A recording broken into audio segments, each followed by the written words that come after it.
Earth Science Unit 4, Resources and Conservation. In this unit, we'll start off by looking at the objectives, and then what we specifically focus in on this unit is resources and conservation, environmental impacts of mining, fossil fuels in the environment, conservation, and recycling.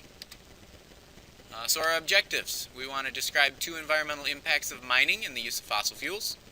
We want to explain 2 ways the environmental impacts of mining can be reduced. And then finally identify 3 ways that you can conserve natural resources. We will also talk a little bit about wildlife management and conservation of our wildlife resources in this section. The human footprint. The human footprint is a quantitative analysis of human influence across the globe. In the map, human impact is rated on a scale from 0 being minimum to 100 being maximum for each terrestrial biome. So anything you see darker red has a greater human footprint or a greater human impact. Anything that is the very dark green has a minimal human impact. You will notice that the vast majority of the area in which we live has a great human impact.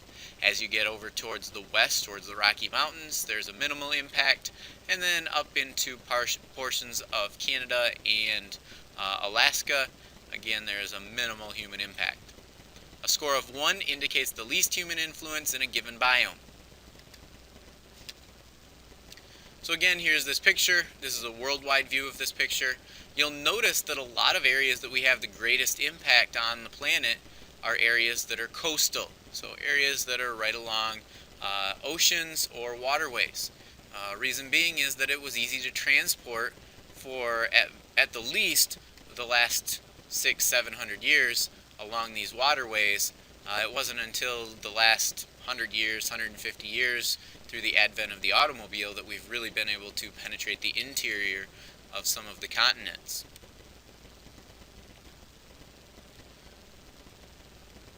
There are 4 types of data that are used to measure human influence. The first one is population density. So does it have a very large human population? Next one is land transformation. So have we as humans transformed the land into something new, whether that be agriculture, damming of rivers and streams to form reservoirs, or paving it over for development? Human access. Is the land easily accessible to humans? Some areas are not easily accessible. The Rocky Mountains is a perfect example of that in the United States. It's an area of land that is extremely difficult to access. And then finally, power infrastructure. Obviously, people are not going to live in abundance in areas where there isn't good power infrastructure.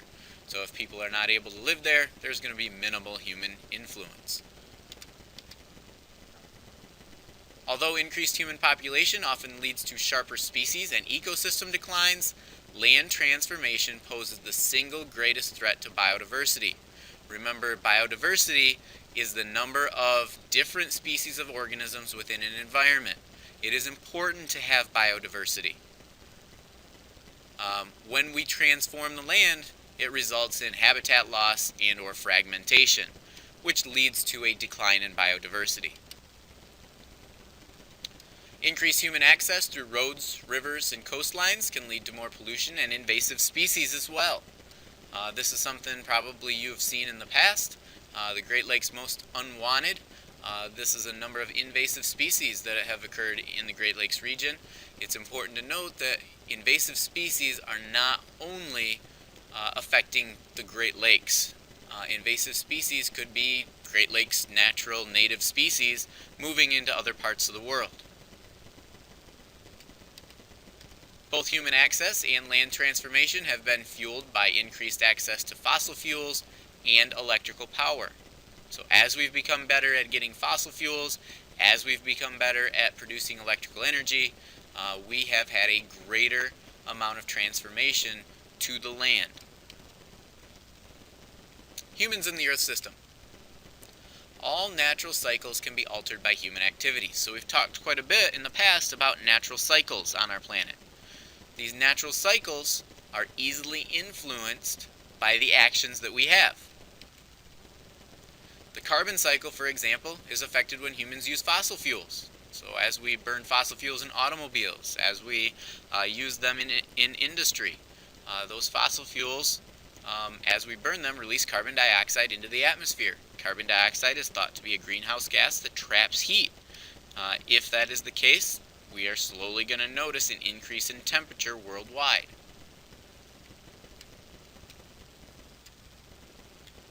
The nitrogen and phosphorus cycles are affected by agriculture. If we're taking nitrogen and phosphorus and different compounds of them, and we are using them to help grow plants, we need to think about where do we put those materials. Well, we typically put them on the fields that we're farming. So other areas can be nutrient deprived of phosphorus and nitrogen, whereas these fields that we continue to fertilize may be nutrient rich with nitrogen and phosphorus. Humans must be careful to moderate their influence on natural systems. Resources and conservation. The limited supply of fossil fuels and other traditional energy resources has inspired research into possible new energy resources. Scientists are studying how the use of traditional energy sources affect Earth's ecosystems. So what is happening when we use fossil fuels, when we are burning those fossil fuels on a regular basis? Is it negatively impacting the ocean systems? Is it negatively impacting the atmosphere, or the biosphere, or the geosphere? There's a number of questions that arise, and scientists are trying to answer those questions. Scientists estimate that the worldwide coal reserves will last about 200 more years, and within 20 years, humans will have used up half of our oil supply on our planet. So we are drastically reducing the amount of fossil fuels due to the amount of demand that we have for them. If we don't find ways to come up with alternative energy resources, we're going to run into a situation where those energy resources become so expensive that people just plain can't afford them. And then it'll be a situation where only the rich and the wealthy will be using those resources, and we'll have to go back to riding bicycles and things like motorcycles, just because that's what people will be able to afford. Unless, of course, we find alternate energy sources that can be used to power our automobiles and power our industry. We also have learned that the mining that we do can damage or destroy fragile ecosystems. Also, fossil fuels and nuclear power may add pollution to Earth's air, water, and soil.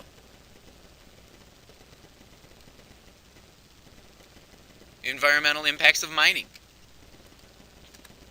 Mining can cause a variety of environmental problems. Mining may cause both air and noise pollution, water pollution, increased erosion and soil degradation, formation of sinkholes, and also the destruction of wildlife habitats.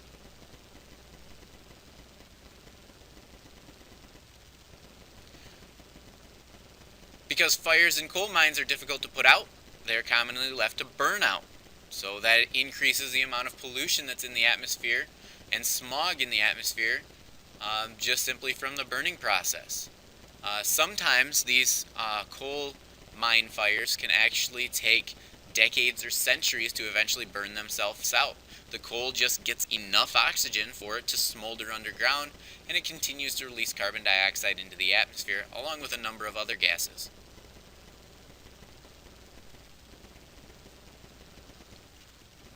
So we've come up with some mining regulations.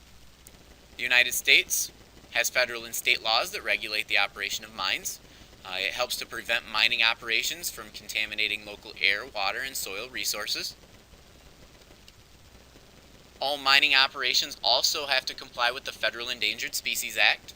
That act protects threatened or endangered species and their habitats from being destroyed. It's interesting. This has been kind of a debate in Michigan for a long period of time, and it keeps going back and forth. There is a mine that occurs up by Marquette, Michigan. That mine is harvesting copper and iron ore. The mine is right next to a river that hosts one of the very last populations of coaster brook trout in our state and even in our country. Coaster brook trout are basically a migratory brook trout that live in Lake Superior, and then they migrate into this river to spawn every year. And this company that's mining it, they continue to take it to court and say, well, this coaster brook trout is not really an endangered species. It's actually just a subspecies of brook trout, so if we harm the ecosystem, it's not really eliminating an endangered species. Whereas other groups have fought it and said, no, this is an endangered species. You can't mine around this river because the Federal Endangered Species Act protects these fish. And so basically it just depends on what court system this ends up in. About every 5 to 10 years it gets flip-flopped, and a judge will say, okay, you can mine this area near the river, and then they'll mine for a few years, and then another judge will pick it up because it's been appealed, and then the new judge will say, nope, you're not allowed to mine this area. So it just kind of keeps flip-flopping back and forth. With regard to mining regulations, mine reclamation is part of this. Reclamation helps to reduce the long-lasting environmental impact of mining. So reclamation is just simply returning the land to the natural environment that was there prior to the mining process. You can see this picture right here. This picture is actually from Pike County, Illinois, where a mine used to be. After the mining was completely done, they had to restore the area back to its natural, I guess beauty would be the best way to explain that. So they had to supply trees, shrubs, grasses, had to put in a certain number of waterways, and different things like that, which then allowed organisms to return to that environment. It helps to reduce the long-lasting environmental impacts of mining, and companies are required to return mined land to its original condition after mining is complete. And then even outside of that, when you're driving along like the new section of 127 south of St. John's, you'll notice that there's some areas in there where there's some small wetland habitats or small marshes or small ponds and different things like that.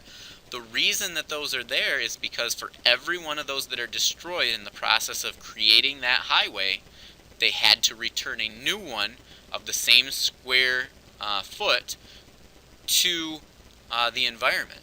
And so once they get done with this process of creating the roadway, they go back in and they have to go through this process of I guess it would be more like land reclamation than it would be mine reclamation. Fossil fuels in the environment.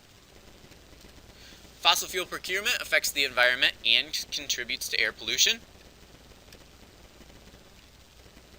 Strip mining removes plants and topsoil. The exposed land often erodes quickly, and it will create runoffs of acid rain into nearby rivers and streams. I guess in that case it'd be acid runoff instead of acid rain. Burning coal releases large amounts of sulfur dioxide, SO2, into the atmosphere. When SO2 combines with water in the air, acid precipitation forms. The burning of gasoline in cars is a major contributor to air pollution.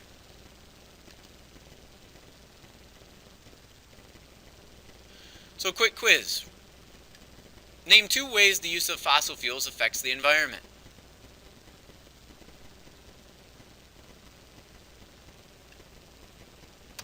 There's a number of ways in which fossil fuels affect the environment, but a couple examples here would be the use of fossil fuels affect the environment when coal is mined from the surface, which destroys the land. When fossil fuels are burned, they affect the environment by creating air pollution, and it could be if sulfur dioxide is released, it would create acid rain as well.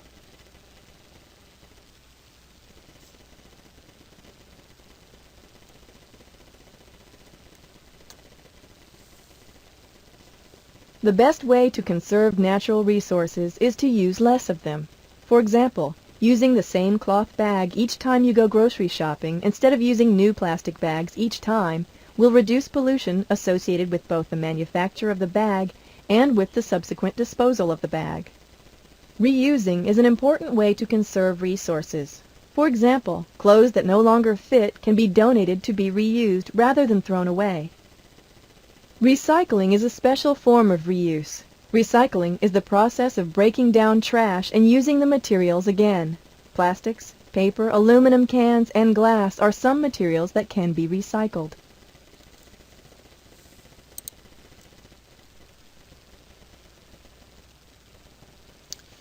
Conservation. Conservation is the preservation and wise use of natural resources. You may be familiar with the MUCC, Michigan United Conservation Clubs. Their main goal is to protect wildlife habitats and also to allow sportsmen the opportunity to hunt some game species in our state as well. Conservation can help reduce the environmental damage and the amount of pollution that can result from the mining and use of natural resources.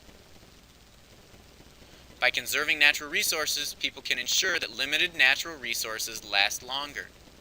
So when we're talking about conservation, we're talking a lot about both those renewable resources and also those non-renewable resources. So if we're conserving things and we are using them wisely, they're going to last longer and future generations are going to have more of them available to them. Mineral conservation. Recycling is the process of recovering valuable or useful materials from waste or scrap, the process of reusing some items.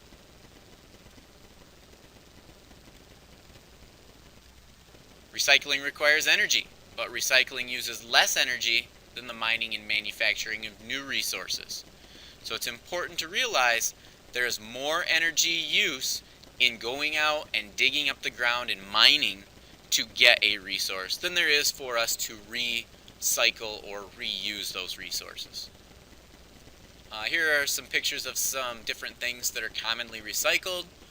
Aluminum cans we're probably most familiar with, or glass cans, but you can also recycle boxes, recycle magazines, ink cartridges for computers, electronic equipment is recyclable, newspapers, books, and many, many other things.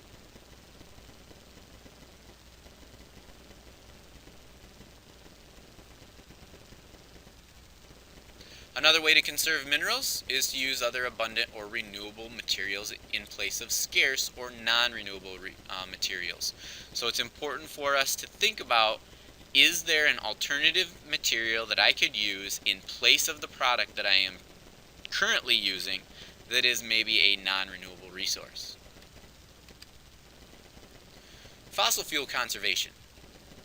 Fossil fuels can be conserved by reducing the amount of energy used every day, reducing the amount of draining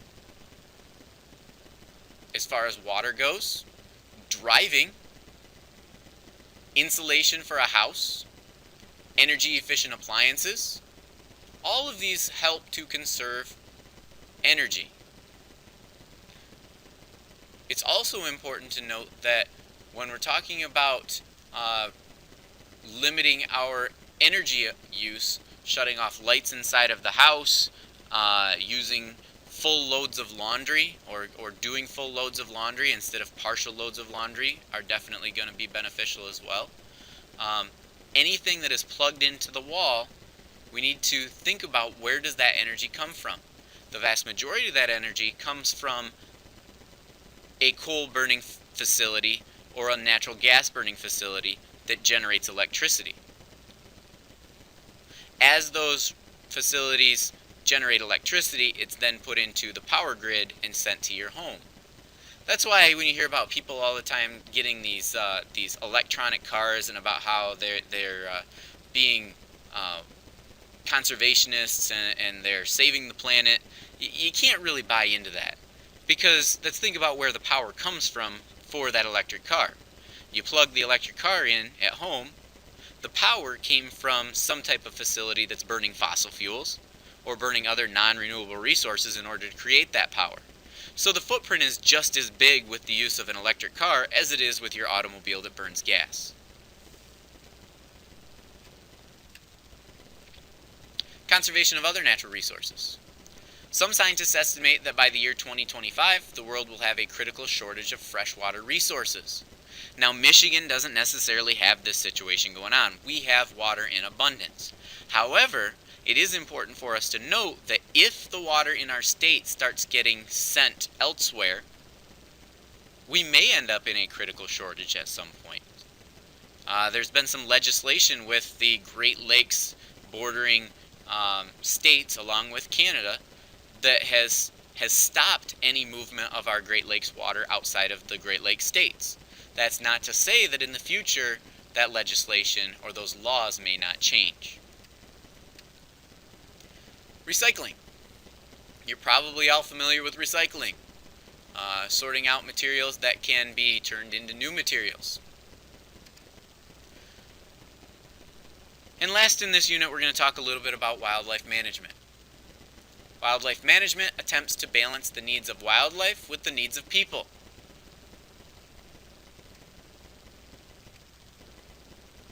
Wildlife management can include game keeping, wildlife conservation, and also pest control. The picture that you see here is a group of individuals that work for a Natural Resource Commission, and they are actually shocking this body of water, much like what we'll do in the salmon release project. They are taking those wands, they're shocking any fish. The fish kind of become, I guess, without a better word, is just stunned. They float up to the surface. The guy behind with the net scoops them up. They're measured and released unharmed in the river behind them or stream behind them. We will see this process in action when we do our salmon release day. This is an example of pest control. Wildlife management has become an integrated science using disciplines such as mathematics, chemistry, biology, ecology, climatology, and geography to gain the best results.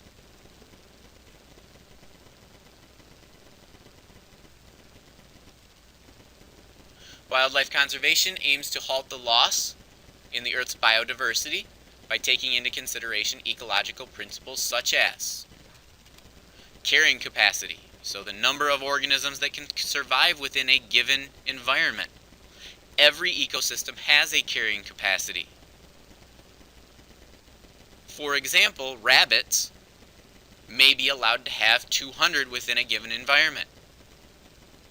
Any more than that, and disease and illness take over, and the lack of food starts to take over, and those organisms start to die off. Typically, environments have highs and lows with regard to their populations. One year there may be a high population of rabbits, and then those rabbits eat up the majority of the food that's available. They get sick because they're in contact with one another a lot, and the population goes through a decline. And so the next year there may be a lower number of rabbits, and then followed by the year after that they may increase again. So carrying capacity is the total number of organisms that can survive within an environment. Disturbance. Succession. Succession is going to be the stepwise process that happens in an environment where it changes from basically just a regular field into a woodland. So fields eventually grow shrubs. The shrubs eventually lead into moderate-sized trees. The moderate-sized trees eventually lead into hardwood trees. Environmental conditions such as physical geography and hydrology. So does the physical environment affect the wildlife populations? And does the amount of water affect the wildlife population? The aim is to balance the needs of wildlife with the needs of people.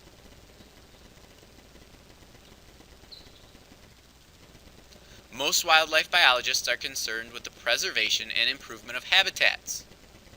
Most wildlife biologists don't necessarily work with the animals themselves. Now, that's not to say that a few of them do not. But most wildlife biologists are concerned with setting up a habitat that allows those organisms to survive and thrive.